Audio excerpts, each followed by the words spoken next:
یه سوال خیلی مهم براتون دارم. آیا تا به حال شده که حس کنید درس خوندن یه جنگ خسته کننده و بی‌پایانه؟ که مدام به خودتون بگید بعداً میخونم، ولی اون بعداً هیچ وقت نرسه. تصور کنید که برعکس این قضیه باشه.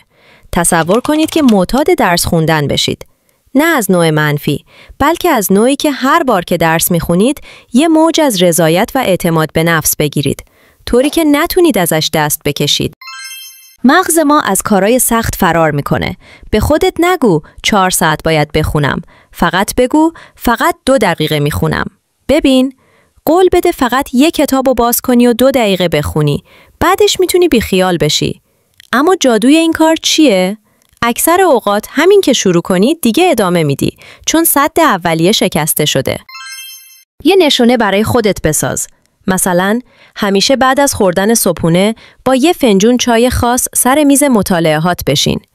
یا یه موزیک خاص رو قبلش گوش بده. این نشانه به مغزت میگه اوکی، وقت مطالعه است. اراده یک منبع محدوده. محیطت رو طوری طراحی کن که مجبور نباشی از ارادهات استفاده کنی. موبایلت رو روی حالت پرواز بذار و توی اتاق دیگه بذارش. یا از اپ‌های قفل کننده استفاده کن. وسایل بازی رو از میزت جمع کن.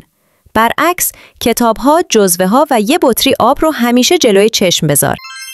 وقتی درس میخونی، مغزت باید بلافاصله پاداش بگیره تا دوپامین ترشح بشه و احساس لذت کنی. بعد از 25 دقیقه مطالعه عمیق، مثلا با تکنیک پومودور، به خودت 5 دقیقه پاداش بده. یه تکه شکلات، چک کردن شبکه‌های اجتماعی محدود، یا گوش دادن به یه آهنگ مورد علاقت. اینطوری مغزت عاشق مطالعه میشه. پیشروی بصری مانند بازی کردن است. یه تقویم یا یه اپلیکیشن ردیاب عادت نصب کن.